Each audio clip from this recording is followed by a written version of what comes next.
Ibu informasikan lebih lanjut lagi untuk kuliah ASTL-nya. Nah, untuk hari ini jadwal seperti biasa di jam 1 itu OSTL. Untuk hasil UTS ASTL dan OSTL itu memang belum sempat Ibu bagikan, mudah-mudahan nanti besok atau mungkin minggu depan bisa dibagikan. Dan seperti yang sudah pernah Ibu sampaikan, untuk OSTL dan ASTL ini tidak ada perbaikan. Jadi silahkan dimaksimalkan setengah semester ke depan, mudah-mudahan bisa menolong nilai-nilai yang memang butuh ditolong gitu ya. Nah, untuk hari ini Ibu izin share screen dulu.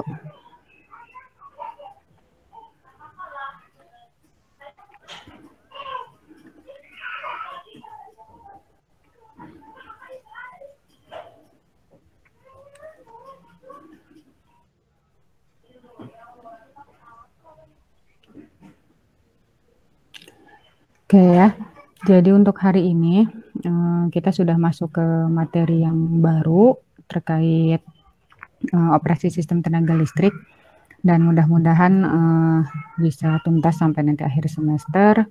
Kemudian hal-hal yang kemarin masih belum jelas di materi sebelum UTS mudah-mudahan bisa ketolong di sini karena beberapa ada yang dipakai lagi. Nah, untuk hari ini insya Allah kita akan membahas terkait unit komitmen, atau kalau diterjemahkan ke dalam bahasa Indonesia memang agak aneh ya, jadi komit unit gitu ya, unit yang komit gitu artinya. Kalau sederhananya itu kita bisa menerjemahkan sebagai unit itu di sini adalah artinya dia pembangkit, dan artinya si komitmen ini terkait dengan commit dan decommit. Jadi kalau commit itu adalah on, kalau misalkan decommit itu artinya dia dalam kondisi mati atau off. Jadi kita akan belajar menentukan bagaimana si kondisi pembangkit ini, apakah dia harus kondisi on ataukah dia harus dalam kondisi off.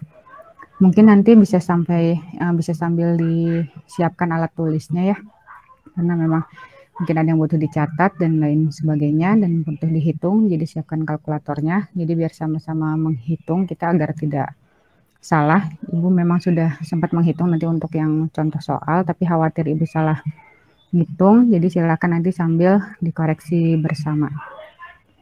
Nah, seperti yang kita ketahui bahwa beban itu setiap waktunya, baik dalam hitungan jam, menit, atau misalkan hari, atau mungkin minggu, dan seterusnya, baik jangka pendek maupun jangka panjang, itu dia sifatnya itu berubah. Kalau misalkan kita melihat dulu di mata kuliah PSTL bahwa ada istilah beban puncak atau beban dasar. Nah, di sini kita akan mulai masuk ke situ lagi. Jadi apalagi nanti ketika misalkan kita sudah belajar tentang koordinasi sistem pembangkit. Nah, seperti yang kita ketahui dulu di awal mula bahwa biasanya beban puncak itu terjadi di sore hari ketika misalkan memang orang-orang sudah mulai pulang dari kerja, anak-anak sudah mulai pulang dari sekolah dan sebagainya, dan sehingga listrik di rumah itu mulai meningkat gitu ya. Sedangkan pada saat siang hari itu biasanya beban tidak terlalu tinggi. Itu kurva beban harian yang memang commonly seperti itu. Tapi memang tidak menutup kemungkinan ada kondisi di mana mungkin di suatu waktu beban puncaknya mungkin bergeser, tapi tidak terlalu signifikan, dan biasanya beban puncak itu di sekitar jam seperti itu. Tergantung nanti misalkan dari faktor apa yang bisa kita lihat. Atau misalkan kita bisa melihat beban yang rendah ya, artinya bukan beban puncak, saat misalkan udah mulai malam hari atau menjelang dini hari, itu kan udah mulai orang aktivitasnya sudah mulai berhenti di dalam artian istirahat, sehingga konsumsi beban listriknya pun tidak begitu tinggi. Maka ini mempengaruhi operasi sistem tenaga listrik ketika ada beban yang berfluktuasi, ketika dia misalkan lagi tinggi-tingginya dan ketika dia memang lagi rendah-rendahnya. Atau misalkan kalau kita berbicara antara weekend dan weekdays, tentu itu ada perbedaan. Misalkan ketika hari libur nasional dengan hari Sabtu Minggu biasa, itu pun akan mempengaruhi perbedaan permintaan beban. Nah, pertanyaannya adalah kenapa sih hal ini tuh jadi masalah dalam operasi sistem tenaga listrik gitu ya? Kenapa nggak cukup aja kita melakukan unit pembangkit yang bisa menutupi semua kebutuhan, baik dari minimum sampai ke maksimumnya. Nah, ternyata ini berkaitan dengan yang istilahnya tadi unit komitmen tadi. Ketika kita misalkan berasumsi bahwa ya udah untuk memenuhi beban tadi, baik dalam beban dasar atau beban puncak, kita hidupkan saja pembangkit yang memang memenuhi kebutuhan beban di jam tersebut. Entah itu dia dalam kondisi on semua, atau misalkan hanya on yang beberapa, atau misalkan seperti apa gitu ya pembagiannya. Tapi ketika seperti itu, mungkin operasi optimumnya sulit ditemukan. Kenapa? Karena ketika misalkan kita taruhlah misalkan dalam 24 jam kita butuh sekitar 1000 megawatt misalkan ya, perkiraan beban atau power demand-nya misalkan dalam 24 jam dalam satu hari suatu daerah itu sekitar 1000 megawatt. Nah, dalam 1000 megawatt kalau kita kemarin sudah belajar economic dispatch, itu kan kita bisa sudah menentukan ya, misalkan kita punya 3 pembangkit, maka pembangkit 1, 2, dan 3 itu udah ketahuan dia harus membangkitkan berapa megawatt untuk memenuhi 1000 megawatt tadi. Nah, misalkan kita ikutin aja seperti itu. Misalkan pembangkit 1 500, pembangkit 2 300, pembangkit 3 misalkan 200. Nah, itu nyala terus selama 24 jam. Untuk yaitu tadi tujuannya memenuhi 1000 megawatt selama 24 jam itu. Nah, ternyata hal seperti itu tidak cukup ekonomis ketika kita hanya melihat dari sisi economic dispatch-nya saja. Ada yang harus kita lihat. Ketika misalkan 3 pembangkit itu on terus selama 24 jam, sedangkan misalkan di jam yang malam hari kayak tadi kita katakanlah misalkan dari jam 9 malam sampai jam 12 malam, itu kan beban dia mulai turun. Mulai mungkin terendah gitu ya, atau sampai jam 2, jam 3. Nah, tapi si pembangkit itu dia nyalain sampai 1000 megawatt. Tentunya kan ada yang kebuang dan juga ada pembangkit yang dia memang beroperasi dalam kondisi sebenarnya nggak kepake gitu ya. Nah, hal-hal kayak gitu yang bisa membuat sistem itu dikatakan tidak ekonomis. Makanya ada istilah untuk mematikan dan menghidupkan pembangkit sesuai dengan permintaan beban di saat itu. Nah, ternyata di operasi sistem tenaga listrik ini untuk optimasinya itu ada 2 hal yang memang berjalan beriringan mungkin kita katakan. Yang pertama mungkin sudah kita pelajari kemarin terkait economic dispatch. Jadi intinya economic dispatch ini dia sebuah proses untuk memutuskan apakah si pembangkit ini dia harus membangkitkan berapa megawatt. Artinya pembagian penyalaan atau pembagian pembangkitan dari setiap unit pembangkit yang tersedia. Nah, kalau CUC ini atau unit commitment ini dia berkaitan dengan mana saja generator atau pembangkit yang harus on dan off di suatu waktu tertentu untuk ya tadi memenuhi kebutuhan demand di jam tersebut. Jadi sederhananya sekali lagi kalau ED kita katakan economic dispatch itu kita udah punya sejumlah unit generator, kemudian kita tinggal bagi aja tuh si generator itu tiap generatornya dia ngebangkitin berapa megawatt.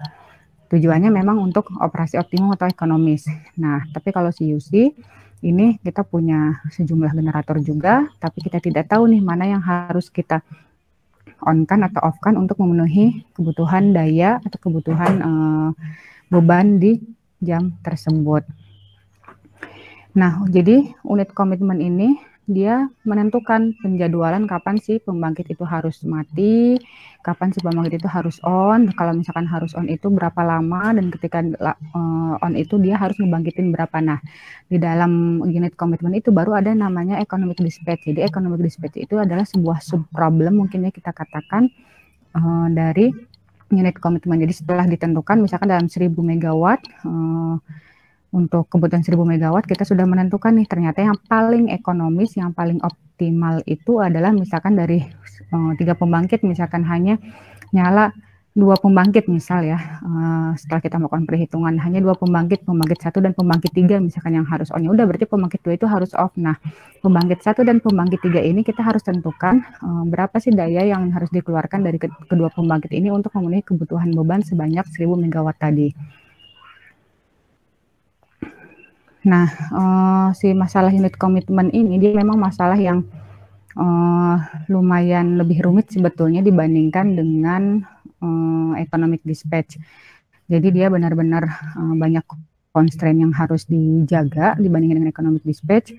Kemudian juga selain constraint tadi, kita juga tentunya nanti akan mempertimbangkan si economic dispatch-nya. Jadi masalah unit commitment ini bisa kita katakan masalah yang lebih sulit daripada menangani economic dispatch. Kemudian untuk lebih jelasnya kita lihat contoh gitu ya. Ini Ibu contoh diambil dari buku seperti biasa, buku rujukan. Cuman bentar Ibu siapkan dulu untuk coret-coretnya. Kita akan menentukan mana yang paling ekonomis.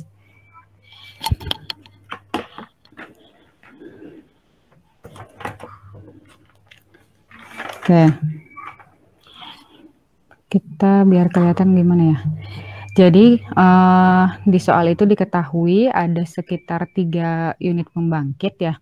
Ada unit 1, 2, dan 3 di mana masing-masing itu seperti biasa dia punya batasan inequality dan juga quality constraint. Kemudian dia punya minimum untuk generator 1 itu misalnya 150 dan maksimumnya 600.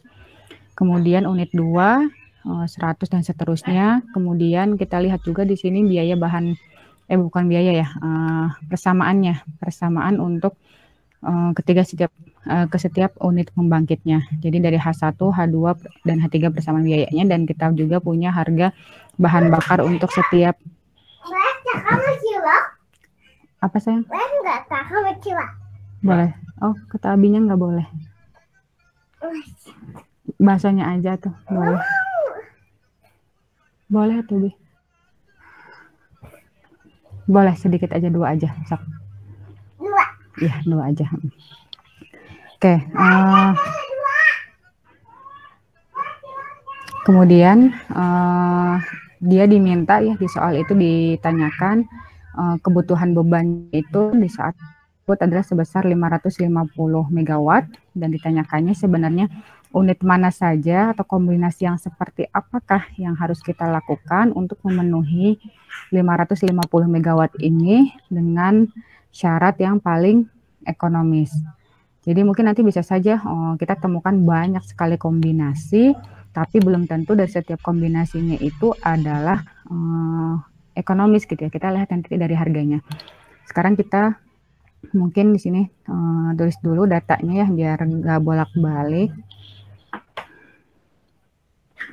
Oke, sebentar. Mungkin kalian bisa sambil siapkan kalkulator dan alat tulisnya biar bisa sambil nyimak bareng-bareng. Khawatir Ibu ada salah ngitung. Bentar.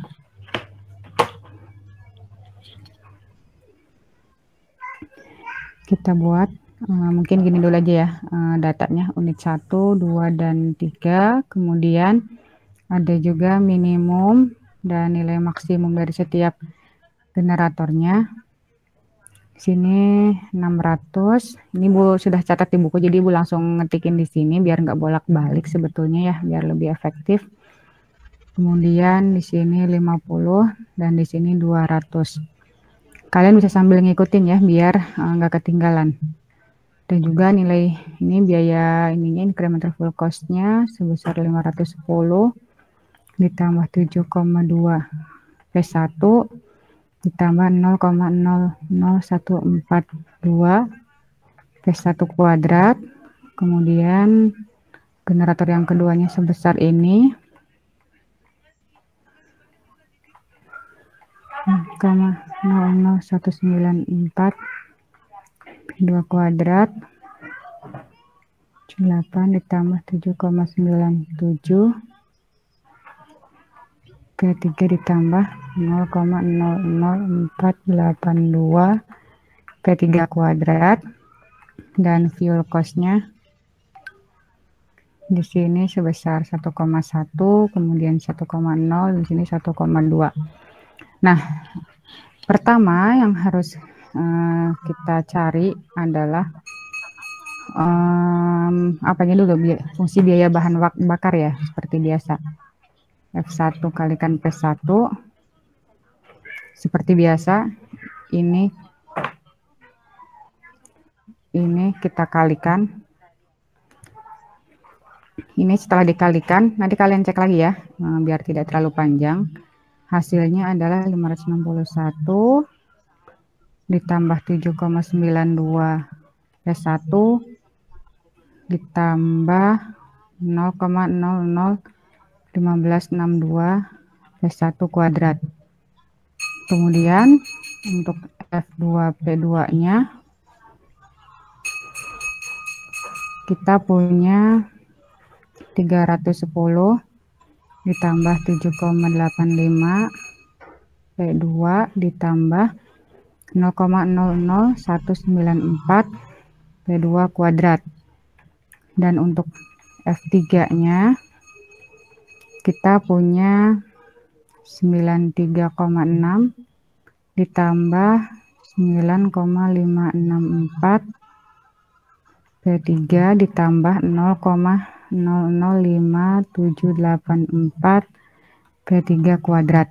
Nah, ini kalian pasti sudah tahu caranya untuk mendapatkan hasil seperti ini bagaimana, tinggal ngalihin H dengan F-nya aja.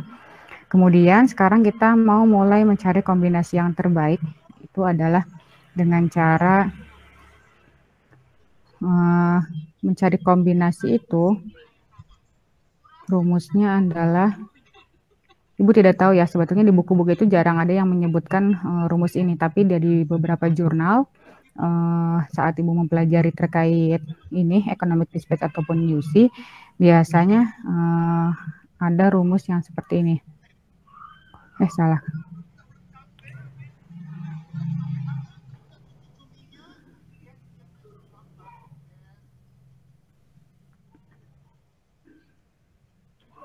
Oke, untuk ininya adalah rumus mencari kombinasinya adalah N pangkat 2 dikurangi 1.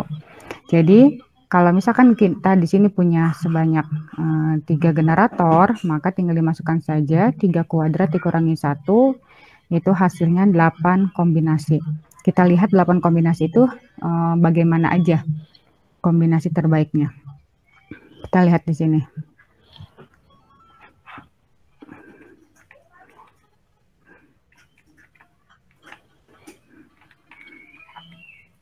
Oke, sekarang mungkin kita bikin tabel dulu aja. Ada nomor, kemudian unit 1. Kamu mangga lagi. Mangga? Mangga yang mana? Yang kayak tadi. Boleh, sok. Mau dong. Iya, boleh, sok kakak ambil. Tapi udah habis. Terus gimana? Udah banyak lagi. Nanti lagi ya, nanti sore Bunda beli. Oke, Bundanya ngajar dulu ya, kakaknya ke sana dulu. Iya. Iya. Kemudian ada unit 2, unit 3. Kemudian kita lihat di sini nanti total minimum dan maksimum, dan kita tentukan apakah dia bisa digunakan atau tidak.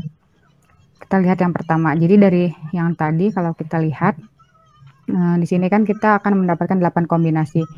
8 kombinasi itu kita katakan kalau misalkan angka 1 adalah on,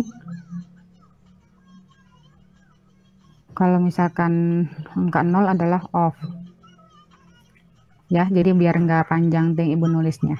Tapi kalau misalkan kalian mau nulis on off juga tidak apa-apa. Yang pertama, dan urutan kombinasinya pun terserah kalian ya, untuk menentukan apakah off-in dulu semua atau di-on-in dulu semua. Kalau Ibu biasanya berangkat dari yang off dulu. Jadi ketika-tiganya di off-kan, maka akan didapat tentunya tidak ada pembangkitan minimum maupun maksimum, sehingga dia tidak bisa digunakan. Kemudian misalkan kita mulai nyalain pembangkit yang pertama, tapi pembangkit kedua kita masih off, maka untuk minimum pembangkitannya, ini ya berarti minimum pembangkitan yang ada di pembangkit pertama dan maksimum di pembangkit tersebut. Kita lihat di sini, kan tadi power demand-nya itu adalah 550 ya. Nah, karena dia minimumnya 150 sedangkan maksimumnya 600, maka dia tentunya bisa digunakan untuk membangkitkan dan memenuhi kebutuhan demand. Kemudian kita lihat kombinasi yang ketiga, gantian misalkan 0, 1, 0. Berarti unit kedua minimumnya tadi didapat berapa? 100 ya kalau nggak salah. Di sininya 400 maksimumnya, maka karena maksimumnya 400 sedangkan kita butuh 550, maka si kombinasi nomor 3 ini tidak bisa kita gunakan. Kemudian kombinasi selanjutnya, misalkan 0, mana yang belum ini ya, 1. Unit ketiga itu minimumnya 50, maksimumnya 200, maka kita tidak akan bisa mendapatkan ini. Kemudian kombinasi yang kelima, mulai menyalakan 2 pembangkit, misalkan pembangkit 1 dan kedua, yang ketiganya tetap off, maka minimumnya tinggal dijumlahkan saja di kedua pembangkit ini, berarti 250 dengan 1000. Maka ini sudah pasti bisa dipakai untuk memenuhi kebutuhan. Kemudian yang 6, 2 pembangkit, misalkan pembangkit 2 dan 3, ininya di sini 150, kemudian di sini 600, maka ini juga bisa. Kemudian yang ketujuh, misalkan seperti ini 800, maka ini juga masih masuk. Dan yang terakhir itu ketika semuanya nyala, dijumlahkan di sini sebesar 1200.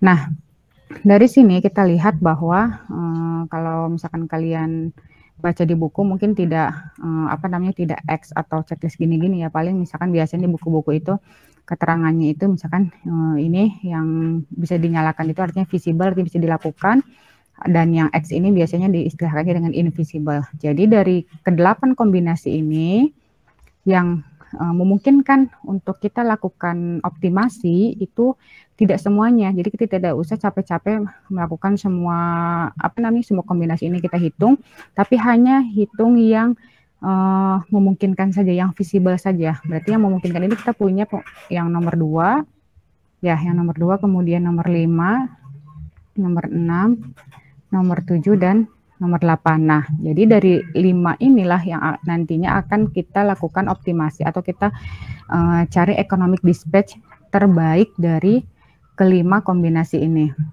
Sekarang kita mulai satu-satu.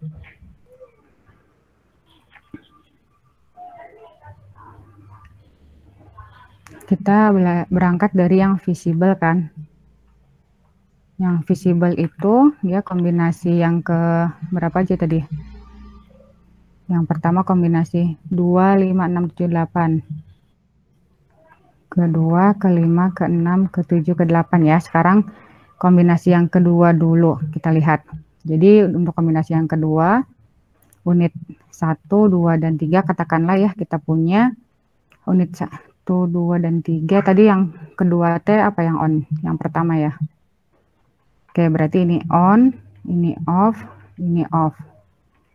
Oke, berarti ini dengan mudah dapat kita dispatch, dalam artian tidak perlu menghitung lebih jauh lagi. Kenapa? Karena kita hanya menyalakan satu pembangkit. Sedangkan satu pembangkit ini sudah memenuhi power demand sebesar 550. Maka ya sudah, kita bisa dispatch si pembangkit nomor 1 langsung saja di setel di angka 550. Sedangkan pembangkit 2-nya dan pembangkit 3 itu kan off, maka dia 0. Nah, dari sini kita bisa menghitung biaya bahan bakar dari setiap pembangkitnya. F2 dan F3 kita nolkan terlebih dahulu. Untuk F1 seperti biasa kita hitung dengan rumus 561 ya, ini yang tadi ya, ditambah 7,92 P1 ditambah 0,001562 P1 kuadrat. Di sini tinggal dimasukkan saja nilai P1-nya menjadi 550, maka didapat untuk F totalnya itu adalah sebesar 538,9,505. Di sini ya, F total tuh ya penjumlahan dari pembangkit 1, 2, dan 3. Karena pembangkit 2 dan 3-nya itu 0, maka pembangkit 1 ya sama dengan pembangkit si totalnya itu. Nah, kita lingkari dulu biaya pembangkitannya, karena nanti kita akan dicek mana yang paling murah. Jadi untuk kombinasi yang pertama total biayanya adalah seperti ini. Kita cek kombinasi yang selanjutnya, kombinasi yang kelima ya.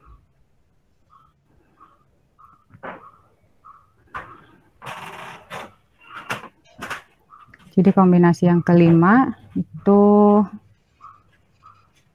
unit 1 dan unit 2 yang on.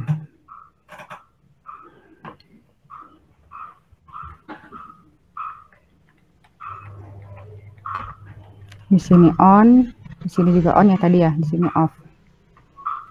Maka kita akan menentukan besaran daya yang dibangkitkan dari setiap pembangkit tersebut. Oke, sekarang kita seperti biasa hitung dengan cara Lagrange. Ini pastinya kalian sudah ini ya, maksudnya sudah terbiasa dan sudah semakin cepat gitu ya ngitungnya. Misalkan yang pertama, seperti biasa dicari turunannya dulu. 92 ditambah 0,003124 P1 ini sama dengan lambda. Kemudian yang pembangkit keduanya kita cari juga, ditambah 0,00388 P2 ditambah lambda, dan kita butuh P1 ditambah P2 ini harus jumlahnya 550 megawatt. Kemudian seperti biasa kita cari nilai lambdanya. Lambdanya kita bisa didapat dengan 5. Iya, nanti main sama Bunda kalau selesai ngajar ya. Sebentar ya.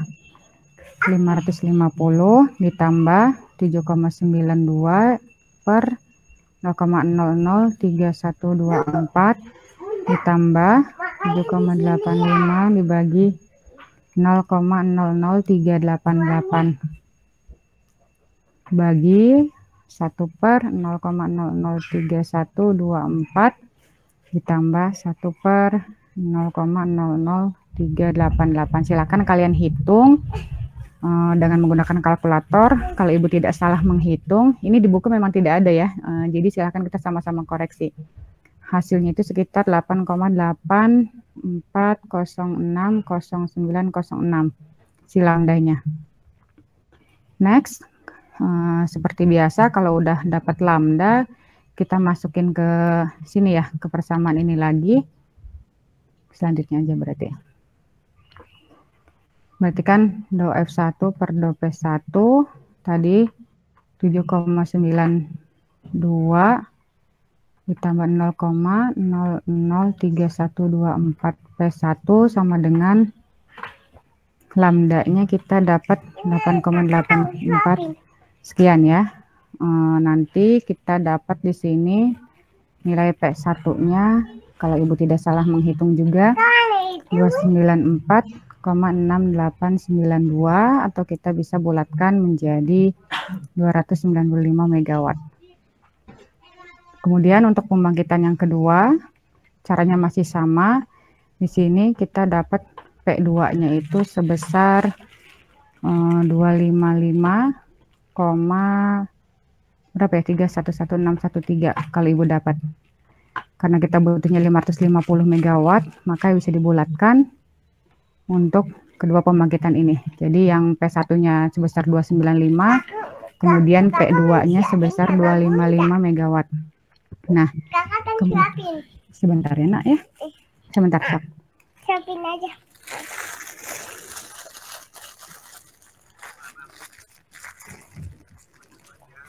Jatuh sayang. Ambil Bun, ambil. Oke, jadi kita bisa taruh di sini pembangkitannya untuk P1-nya itu sebesar Salah ya Bun. 295 megawatt. Kemudian yang P2-nya 255 megawatt. Di sini P3-nya off. Nah, dari sini kita bisa cari biaya bahan bakar untuk biaya pembangkitan, bukan bahan bakar ya, untuk ketiga pembangkitnya. Caranya masih sama seperti yang sebelumnya.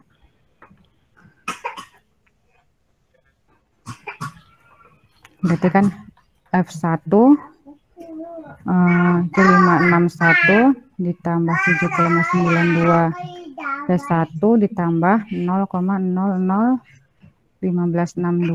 P1 kuadrat.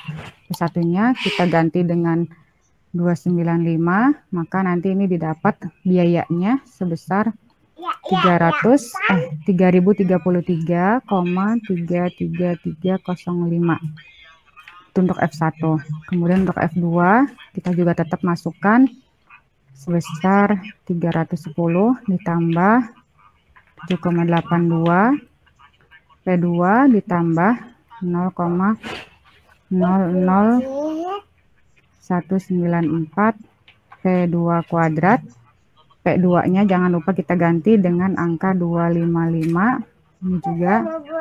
Ini juga ya, bisa kalian kelupaan. Maka hasilnya adalah, ya sebentar ya nak ya. Ya, nanti setelah Bunda ngajar ya. Iya, nanti. 2437,8985.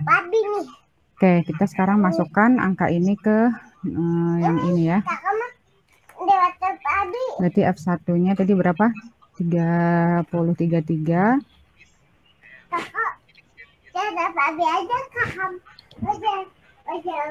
3033,33305, sedangkan yang keduanya itu 24378985 dan yang ketiganya 0.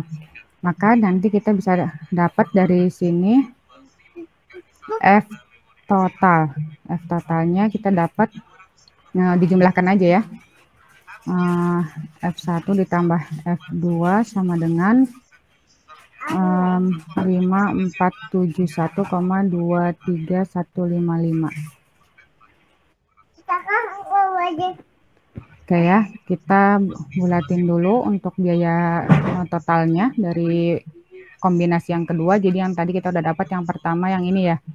Yang pertama itu besarnya 5.389, kalau yang kedua udah 5.471, sudah harga yang berbeda. Sekarang kita cek lagi 3 kombinasi yang lain.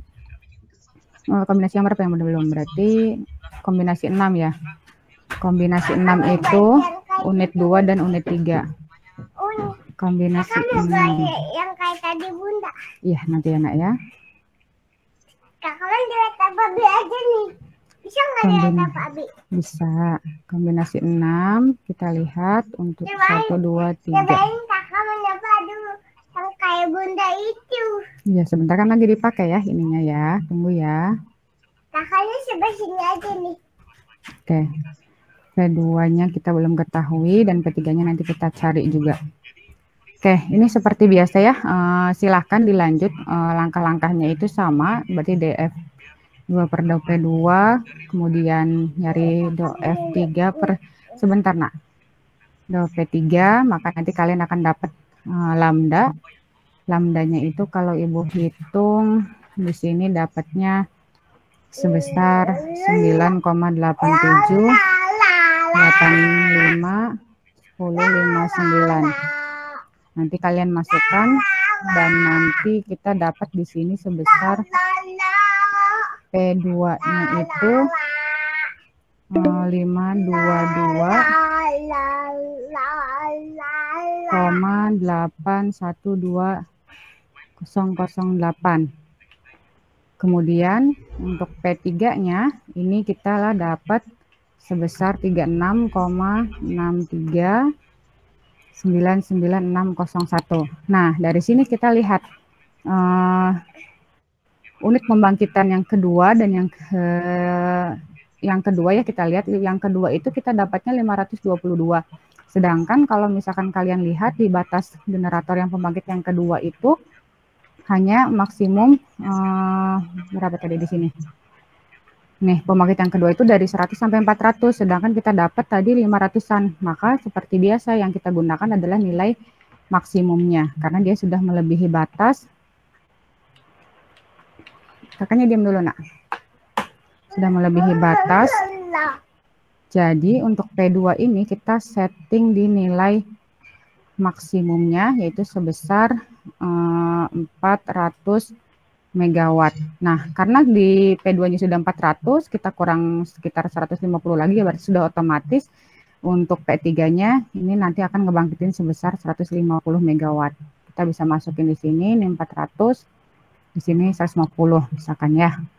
Baru kita cari biayanya seperti biasa.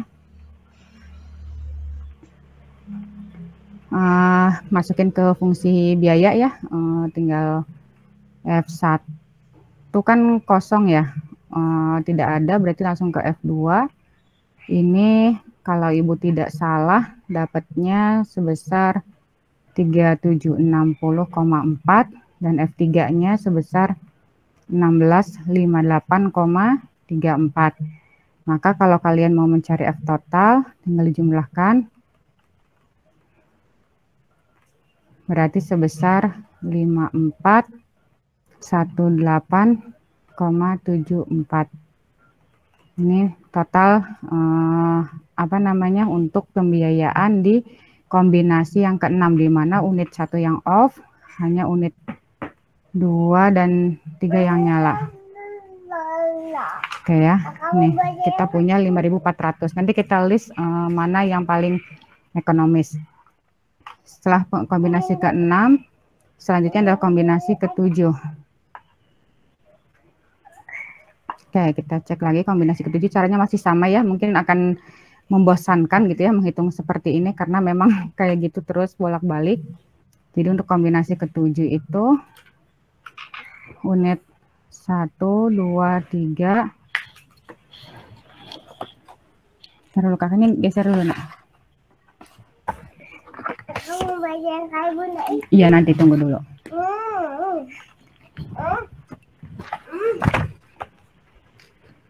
Jangan di sini, Nak. Jangan di sini. Di buku Bunda dulu aja. Nih di sini. Enggak.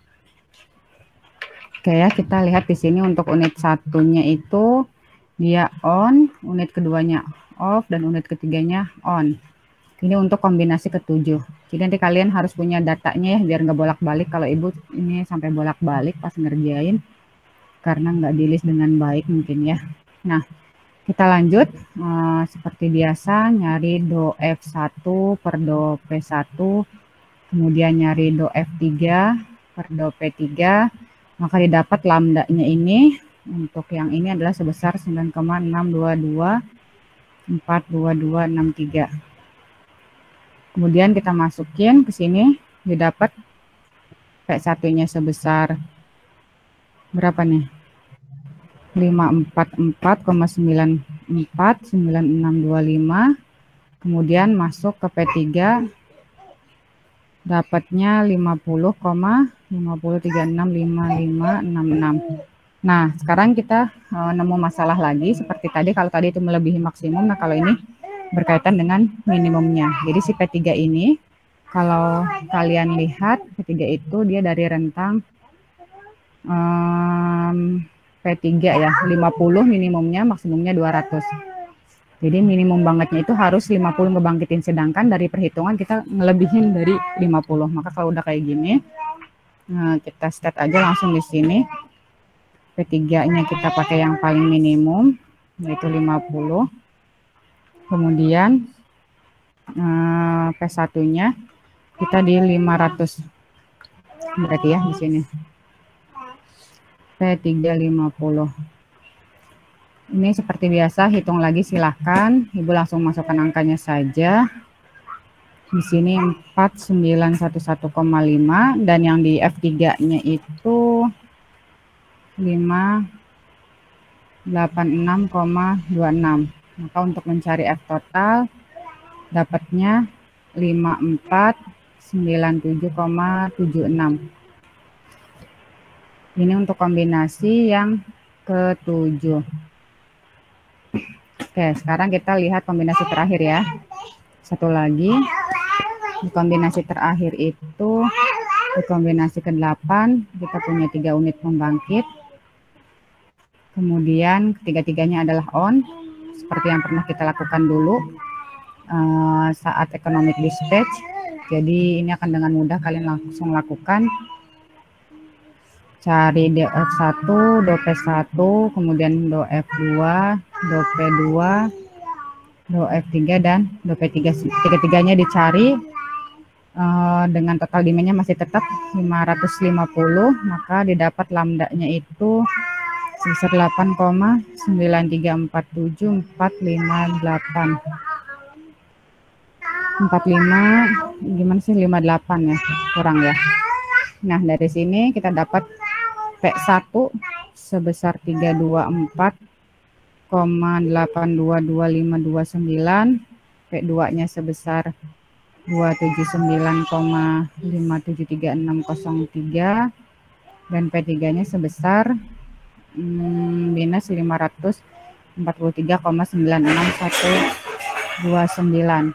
Nah, kita lihat di sini yang P3-nya itu minus ya. Jadi kita taruh aja P3-nya ke nilai minimumnya aja.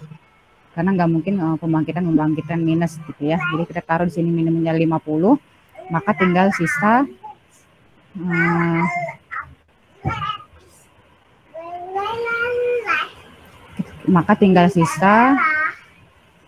di sini ya. P1 dan P2 itu harus jumlahnya demand yang baru itu berarti tinggal 500, bukan 550 lagi, karena yang 50-nya sudah terakomodir oleh P3. Kemudian berarti kita mencari lagi nih optimasi atau penjadwalan atau dynamic dispatch untuk ini yang baru. Jadi P1 ditambah P2 itu harus jumlahnya itu 500. Ya, 500. Maka ya kita nanti akan temukan lambda barunya sebesar 8,75 sekian lah ya, biar nggak terlalu panjang. Dan dari sini nanti kita temukan P1 dan P2 yang baru. Ini caranya seperti biasa ya, kalau misalkan dari sini terus mau nyari lambda itu kan seperti biasa, do F1 per do P1 seperti yang kombinasi awal. Kemudian dicari juga seterusnya, nanti kalau udah dapat lambda balikin lagi, dan kita dapat nilai P1, P2, dan P3. Terus kita selalu lihat constraint minimum dan maksimum dari setiap pembangkitan ini. Nah, dari sini, dari lambda baru, kita sudah punya pembangkitan baru. Jadi yang P1 ini didapat sebesar 266,990739. Kita bisa bulatkan di angka 267. Kemudian di P2-nya kita dapat 233,01007 dan kita bisa bulatkan di 233. Kalau kalian jumlahkan ini sudah memenuhi sebesar 550. Tinggal dicari F1, F2, F3 untuk masing-masing pembangkitnya. Di sini Ibu dapat 2786,9 sekian, kemudian F2-nya 224 4,3 sekian, dan F3-nya sebesar 586,26. Maka kita bisa nyari F totalnya ya. F totalnya biar beda warnanya, kita ganti dulu. Maka kita cari F totalnya itu sama dengan F1 tambah F2 tambah F3 sama dengan sebesar 56117,6 sekian. Nah, kita sudah punya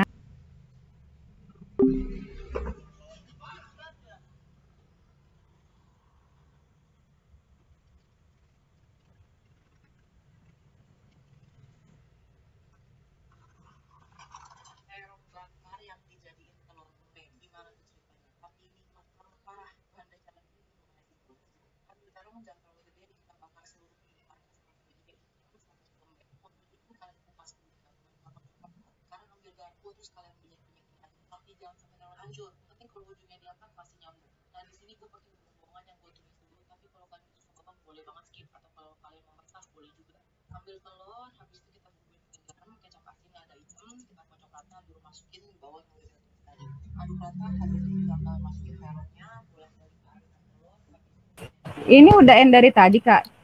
Ibu baru buka ini, baru buka Google Meet lagi. Baru kamu? Oh, baru. Kirain dari tadi Ibu ngomong udah ending. Oke ya, kita lanjutkan aja. Ibu baru ngeh juga ternyata sekarang kalau Google Meet berarti berbayar ya kalau mau extend lebih lama itu kayak Zoom. Oke, kita lanjutkan dulu aja biar efektif. Bisa keburu mati listrik, nanti internet terputus. Ibu lanjutkan share screen-nya.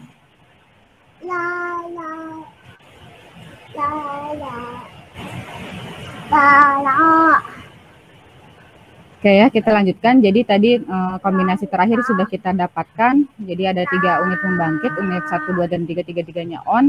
Dan seperti biasa kita cari nilai lambdanya dari biasa nurunin terhadap mesin pembangkit. Kemudian didapat lambda yang pertama itu sebesar 8,9 sekian. Dari sini kalau udah dapat lambda seperti biasa kita balikin lagi untuk mencari nilai P1, P2 dan P3 ke persamaan yang ini. Nah, ternyata sudah didapat P1, P2 dan P3, nilai P3 itu hasilnya ternyata minus. Nah, maka karena hasilnya minus, kita bisa setting P3 di nilai minimumnya. Jadi karena P3 itu paling minimum dia bisa ngebangkitin sebesar 50, makanya sudah kita bisa pastikan si P3 itu dia ngebangkitin nilai pembangkitan sebesar 50. Kemudian P1 dan P2, ini kita cari lagi dengan mencari nilai lambda yang baru. Jadi nanti cari do F1 per do P1 ditambah do P2 per do F2 per do P2, di mana jumlahnya itu harus sebesar 500. Kenapa 500? Karena awalnya kan 550 demandnya sudah terkurangi oleh yang pembangkitan ketiga, jadi tinggal sisa 500. Dari sini nanti kita dapat lambda baru sebesar 8, sekian, dan kalau udah dapat lambda baru kita bisa menghitung nilai P1 dan P2. P1 dan P2 yang didapat ini hasilnya adalah seperti ini. Ini bisa dibulatkan dan kalau dijumlahkan totalnya sesuai dengan demand yang diminta.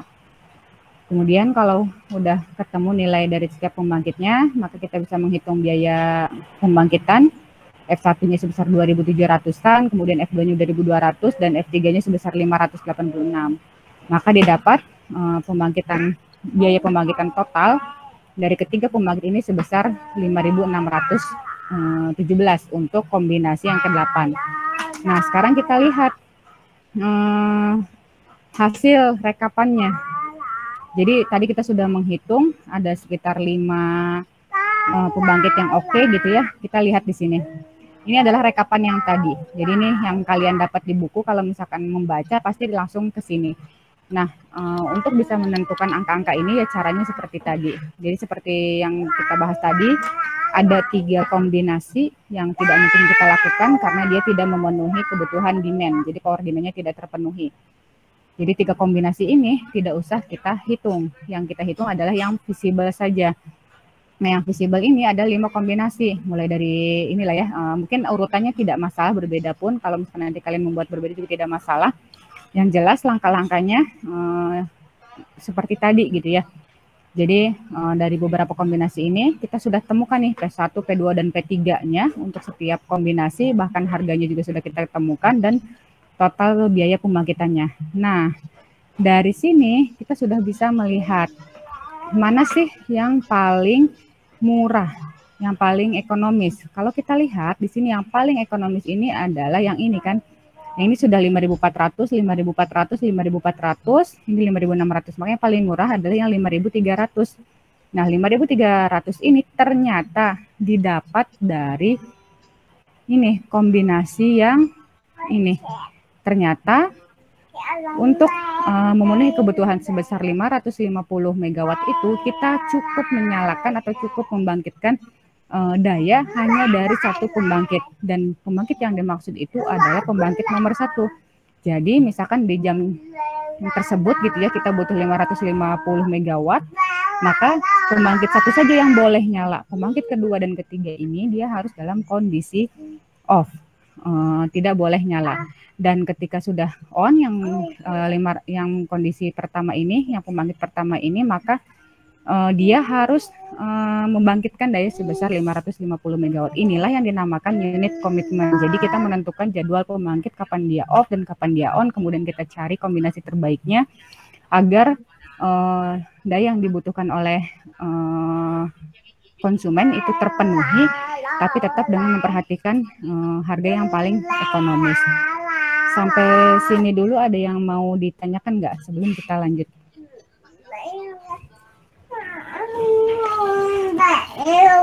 Kalau nggak kita lanjut dulu. Sekarang kita lihat di sini, misalkan kurva beban harian itu seperti yang kita ketahui ini bisa dalam bentuk lembah dan puncak ya. Jadi naik turun tadi ya. Jadi mungkin dari jam 4 sore sampai mungkin sampai tengah malam ya, sebelum tengah malam itu lagi tinggi-tingginya misalkan 1.200 megawatt misalkan ya, ini misalkan saja. Kemudian ketika sudah menjelang malam dan menjelang dini hari dayanya turun menjadi nilai yang paling minimum, misalkan didapat 500 megawatt. Dan kemudian ketika mulai orang-orang beraktivitas kembali, dayanya perlahan mulai naik sampai nanti semakin menaik sampai ke sore hari lagi. Jadi kalau kita melihat dari sini, beban itu kan tidak selamanya tinggi atau tidak selamanya rendah, jadi dia naik turun. Nah, dari sini kita bisa menentukan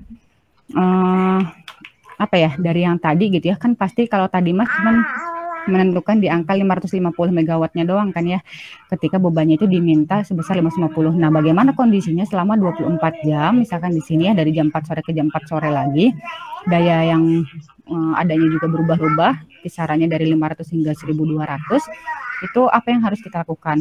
Maka salah satu cara yang biasa digunakan dan paling sederhana di antara metode-metode yang lain ini adalah dengan menggunakan skema urutan prioritas atau priority list lah bisa dikatakan. Ini paling sederhana, tapi memang dia mempunyai banyak kelemahan juga.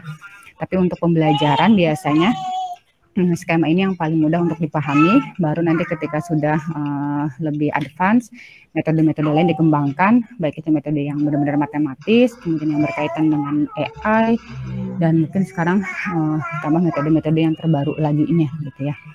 Nah, kita lihat di sini.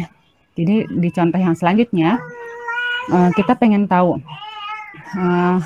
unit mana sih dalam 24 jam itu, mana yang harus di drop, artinya dia mana yang harus dimatikan, yang tadinya nyala misalnya, atau yang tadinya mati mana yang harus dihidupkan. Kan kalau tadi mah katakanlah hanya untuk 1 jam gitu, atau hanya dalam rentang waktu berapa jam saja gitu ya, kita butuh 550 megawatt. Nah, sekarang kita dayanya itu ini bervariasi mulai dari 500 megawatt hingga 1200 megawatt.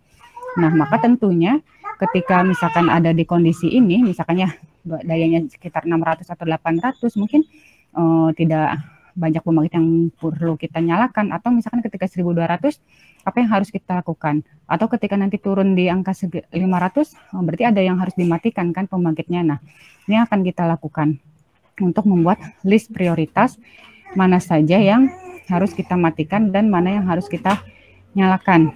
Oke, sekarang agar lebih paham, silakan dibagi ya, kan ini dari 500 megawatt hingga 1200.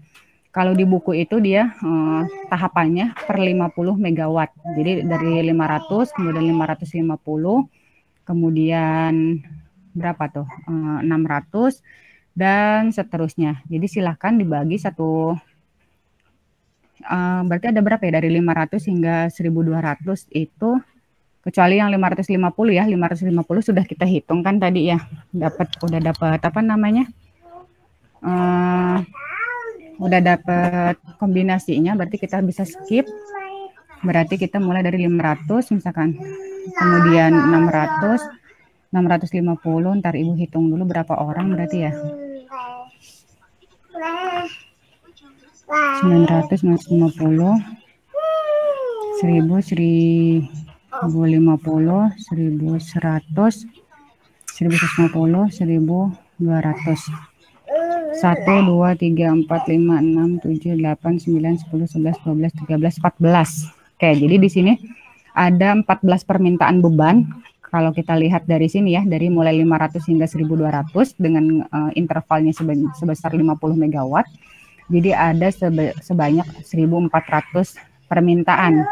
Ini kita skip yang 550-nya. Jadi kalau di-includekan dengan 550 berarti total ada 15.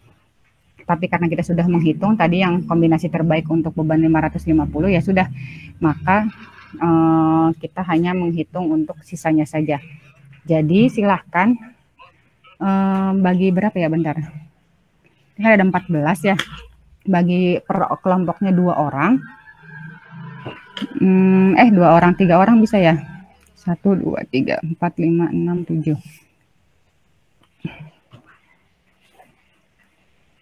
7 kali 3, 21 orang kan ya kalau tidak salah OSTL ini. Jadi bagi kelompok menjadi 3 orang. 3 orang ini berarti dia mengerjakan 2 permintaan beban. Ibu beri contoh misalkan kelompok 1 langsung saja ya. Berarti kelompok 1 ini 500 dan 900. kelompok 2-nya 600 dan 950, kelompok 3-nya 650 dan 1000, kemudian kelompok 4-nya 700 dan 1050, kelompok 5-nya 750 dan 1100, dan kelompok 6-nya 800 dan berapa, 1150 ya. Kemudian kelompok terakhir itu di angka 850 dan di angka 1200. Jadi sekali lagi tugas untuk hari ini OSTL, silahkan buat kelompok menjadi 3 gitu ya, biar lebih cepat menghitung yang tadinya, dan dikumpulkan hari ini juga. Jadi buat kelompok menjadi, sekelompoknya itu 3 orang, kemudian dari 3 orang itu buat perhitungan ya terkait unit komitmennya dari awal seperti yang tadi dicontohkan di angka 550. Nah, terus setiap kelompoknya itu beda-beda, berarti satu kelompok itu mengerjakan 2 kombinasi, bukan 2 kombinasi, 2 permintaan beban. Nanti detailnya akan Ibu berikan di INOS, berarti ya, akan Ibu berikan di INOS terkait pembagian kelompok 1, misalkan yang berapa watt dan berapa watt, gitu ya, kelompok 2 dan seterusnya, bisa ada yang kelewat. Tugasnya maksimal berarti jam 6 aja, terlalu lama sih sebetulnya, tapi tidak apa-apa, jam 6 nanti kita bahas lagi minggu depan untuk kelanjutannya seperti apa dari yang kita kerjakan hari ini, gitu ya. Ada yang mau ditanyakan dulu nggak?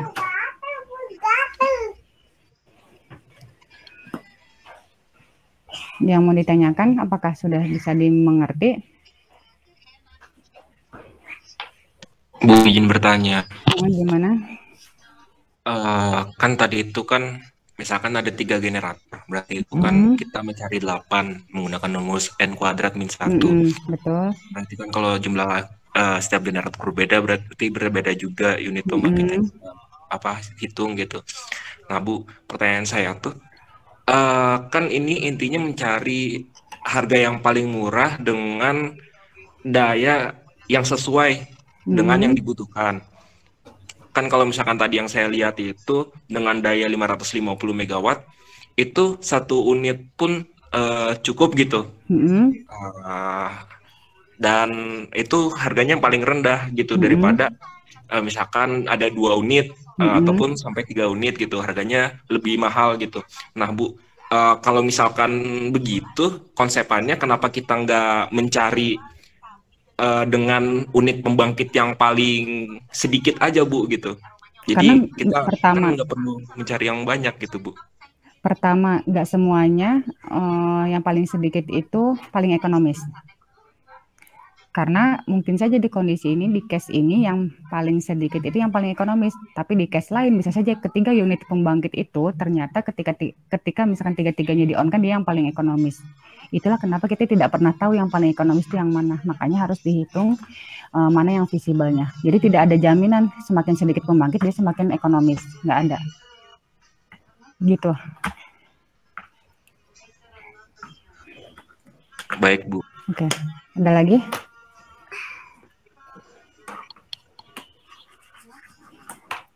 Oke, Ibu bikin dulu di INOS-nya ya, bisa lupa. Bentar. Ini operasi sistem tenaga listrik.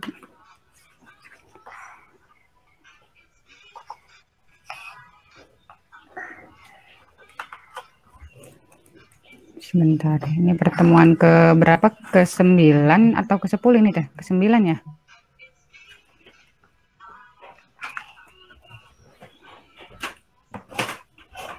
Sebentar. Pertemuan ke-9 tanggal 7 November.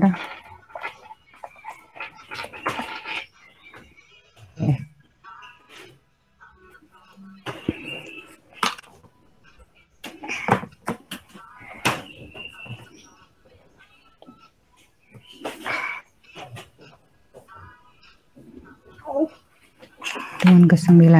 Astagfirullahaladzim, salah. Oke ya, Ibu berikan assignment di INOS. Tugas pertemuan 9. Jadi buat kelompok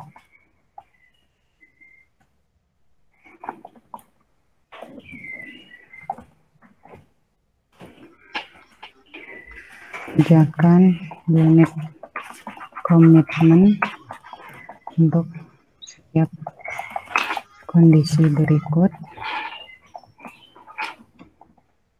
Kelompok 1 itu 500 megawatt dan 900 megawatt. Kelompok 2 600 megawatt dan 950.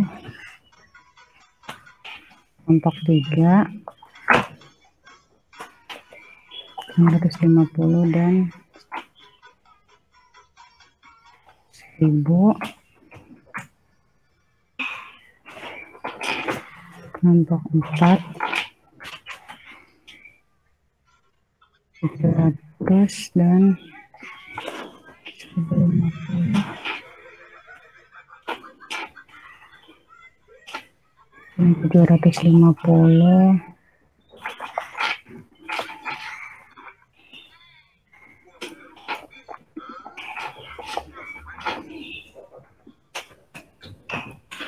150 dan kelompok terakhir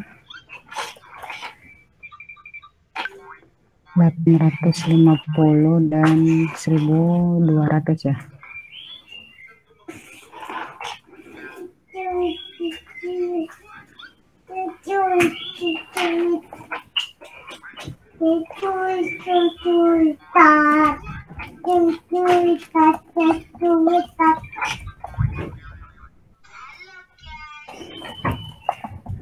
Jadi nanti yang dikumpulkan itu dalam bentuk scanan PDF ya. Jadi pertamanya ditulis tangan dulu tentunya. Karena kalau diketik lebih sulit dan akan lebih enak kalau misalnya kita menggunakan tulisan tangan. Kemudian setelah itu digabungkan yang dua kondisi tadi, misalkan kebagian 700 dan 1050 megawatt, maka digabungkan filenya. Tinggal diberi judul saja agar bisa membedakan. Kemudian setelah digabungkan filenya, hasil scanan tadi kita konversi ke PDF. Maka yang disubmit itu nanti dalam bentuk PDF saja. Terus untuk deadline-nya hari ini jam maghrib ya, kita start di maghrib. Kemudian file submission-nya oke ya. Oke, sudah Ibu assign di InNotes, dan untuk lisensi Ibu langsung panggil saja nama-namanya. Jadi silakan bilang hadir, biar Ibu langsung checklist di sini, nanti tanda tangannya menyusul di saat kita offline. Sebentar, ini datanya mana ya? Sebentar sayang, sebentar ya.